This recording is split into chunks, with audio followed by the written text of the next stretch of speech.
दोस्तों आपको हमारे इस चैनल पर डेली करंट अफेयर देखने को मिलेगा और हर दिन एक नया टॉपिक देखने को मिलेगा और 24 घंटे का जो भी महत्वपूर्ण जो चर्चाएं या बातें जो भी रहेगी वो आपको सारी देखने को मिलेगी। तो आपको चैनल को सब्सक्राइब कर लेना है। गूगल भारत में खोलने जा रहा है अपना पहला फिजिकल स्टोर, यानी अपना पहला फिजिकल स्टोर कौन खोलने जा रहा है भारत में? गूगल खोलने जा रहा है। वहीं गूगल अपने पहले फिजिकल रिटेल स्टोर को भारत में खोलने जा रहा है। और अमेरिका में गूगल के 5 फिजिकल स्टोर है, यानी जो अमेरिका है वहाँ पे गूगल के 5 फिजिकल स्टोर पहले से ही उपलब्ध है और भारत का ये क्या है, पहला फिजिकल स्टोर ये खोलने वाले हैं। इसके बाद हम देख लेते हैं कि मोहन बागान सुपर जायंट्स ने 2025 इंडियन सुपर लीग का लीग विनर्स टाइटल जीता है। तो किसने जीता है? तो मोहन बागान ने जीता है। और कौन सा टाइटल जीता है? तो लीग विनर्स टाइटल जीता है। फिर हम इसके बाद बात करें तो आरबीआई ने मुंबई में 10वें फाइनेंशियल लिटरेसी वीक की शुरुआत की। तो किसने की है? तो आरबीआई ने। कहाँ पे की है? मुंबई में। किसे? 10वें फाइनेंशियल लिटरेसी वीक की शुरुआत की। अगर हम आरबीआई की बात करें कि तो इसके वर्तमान में गवर्नर कौन है आरबीआई के? तो संजय मल्होत्रा। कौन है? संजय मल्होत्रा। और ये वर्तमान में क्या है? आरबीआई के गवर्नर है। अगर वहीं आरबीआई की बात करें कि इसकी स्थापना कब हुई थी, तो इसकी 1 अप्रैल कब हुई थी? 1 अप्रैल 1935 को। कब हुई थी? 1 अप्रैल 1935 को आरबीआई की स्थापना हुई थी। तो ये भी काफ़ी इंपॉर्टेंट हो जाता है। इसी के लिए हम बात करें कि ये 10वें फाइनेंशियल लिटरेसी वीक की है, इसकी थीम क्या है? तो इसकी थीम की बात करें तो महिलाओं की समृद्धि। क्या है? महिलाओं की समृद्धि, ये क्या इसकी थीम है। तो ये भी काफ़ी इंपॉर्टेंट हो जाता है। इसके बाद हम देख लेते हैं कि बोस्टन की DMR चैलेंज में गुलवीर सिंह 5 किलोमीटर 13 मिनट से कम समय में दौड़ने वाले पहले भारतीय धावक बने। तो कौन बने हैं? गुलवीर सिंह। ये आपको ये इम्पोर्टेंट है आपके लिए। कौन बने हैं? तो गुलवीर सिंह। और कितना समय की बात करें तो 5 किलोमीटर 13 मिनट से कम समय में दौड़ने वाले पहले भारतीय धावक बने। कैसे कैसे पहले भारतीय धावक बने हैं। इसके बाद हम देखते हैं भारत 3 दिवसीय 3 से 5 मार्च 12वीं regional 3R and circular economy forum in Asia and the specific की मेज़बानी करेगा। 3 से 5 मार्च तक रहने वाली तो ये 12वीं regional 3R and circular economy forum in Asia and the specific की मेज़बानी करेगा। तो कौन कर रहा है इसकी मेज़बानी? तो भारत कर रहा है। तो ये भी आपको पता होना चाहिए और ये भी इम्पोर्टेंट हो जाता है दोस्तों। इसके बाद हम देख लेते कि एनवीडिया ने एनवीडिया ने आर्क इंस्टीट्यूट के साथ मिलकर दुनिया का सबसे मजबूत एआई सिस्टम बनाया।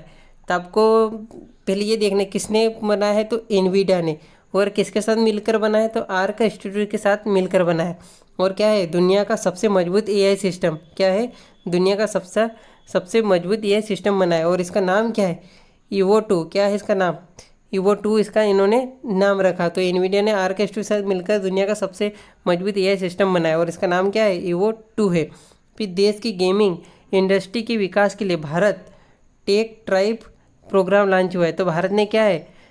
भारत टेक ट्राइब प्रोग्राम इन्होंने क्या है? लॉन्च किया है। मतलब देश की गेमिंग की इंडस्ट्री के विकास के लिए इन्होंने क्या है? Bharat tech tribe programme launch किया है, जो क्रिएट इन इंडिया चैलेंज का हिस्सा है। किसका हिस्सा है? क्रिएट इन इंडिया चैलेंज का क्या है?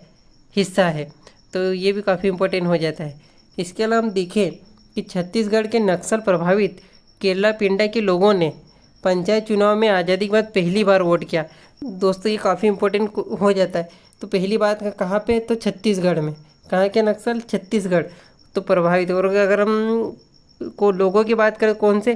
केरला पेंडा। क्या है? केरला पेंडा के लोगों ने पंचायत चुनाव में, जो मतलब वहाँ पे क्या कौन सा चुनाव हुआ था ये भी आपको पता होना चाहिए कि छत्तीसगढ़ नक्सल प्रभावित कहाँ पे? छत्तीसगढ़। और केरला पेंडा के लोगों ने पंचायत चुनाव में आज़ादी पर पहली बार वोट डाले हैं। तो काफ़ी इंपॉर्टेंट हो जाता है दोस्तों, क्योंकि कहीं ना कहीं हमें एग्जाम में देखने को मिलने वाला है। इसके बाद हम बात करें कि किस राज्य सरकार ने नयनामृतम 2.0 की शुरुआत की, यानी किस सरकार ने नयनामृतम 2.0 की शुरुआत की? तो किसने की? केरल राज्य ने। क्या इन्होंने क्या है? नयनामृतम 2.0 की शुरुआत की। किसने? तो केरल राज्य ने। और ये क्या है नयनामृतम? तो ये है जो दृष्टिहीनता के इलाज और रोकथाम के लिए महत्वपूर्ण एक स्वास्थ्य पहल रहने वाली है।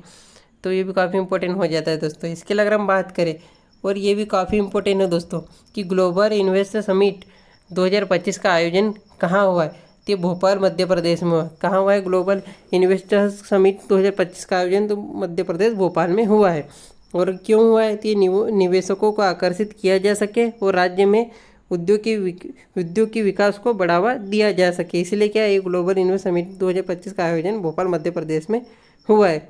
फिर हम बात करें कि खजुराहो में 139 कलाकारों ने लगातार कितने घंटे नृत्य का शास्त्रीय नृत्य मैराथन का विश्व रिकॉर्ड बनाया? तो 24 घंटे। और ये दोस्तों खजुराहो कहाँ है? ये खजुराहो भी है एमपी मध्य प्रदेश में ही। तो कलाकार कितने कलाकार थे? तो 139 थे। और इन्होंने क्या है, मैराथन में विश्व रिकॉर्ड बनाया। तो कितने घंटे में? तो 24 घंटे में। तो ये भी हमें कहीं ना कहीं एग्जाम में देखने को क्वेश्चन मिलने वाला है इसके भी। इसके बाद हम एक नज़र देख लेते हैं मध्य प्रदेश पर। अगर गठन की बात करें तो 1 नवंबर 1956 को इसका क्या है, गठन हुआ था। और मध्य प्रदेश की राजधानी क्या है?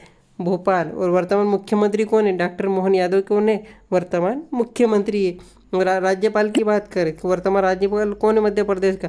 मंगूभाई छगन भाई पटेल। और ये क्या है, मध्य प्रदेश के वर्तमान राज्यपाल है। इसके अलावा अगर हम देख लेते कि फसल में मध्य प्रदेश भारत में किसमें प्रथम है? तो सोयाबीन, चना, दाल और दलहन, इन सब में क्या है, भारत में क्या है, मध्य प्रदेश इन सब में फसल में प्रथम स्थान पे है। और वहीं सर्वाधिक अनुसूचित जनजाति एसटी जनसंख्या वाला राज्य कौन सा है? वो भी अपना मध्य प्रदेश है। यानी सर्वाधिक अनुसूचित जनजाति एसटी जनसंख्या कहाँ पे पाई जाती है? तो मध्य प्रदेश में पाई जाती है। दोस्तों अगर आपको वीडियो अच्छा लगा तो आपको सब्सक्राइब जरूर करना है, ताकि आपको प्रतिदिन करंट अफेयर के वीडियो हमारे मिल सके।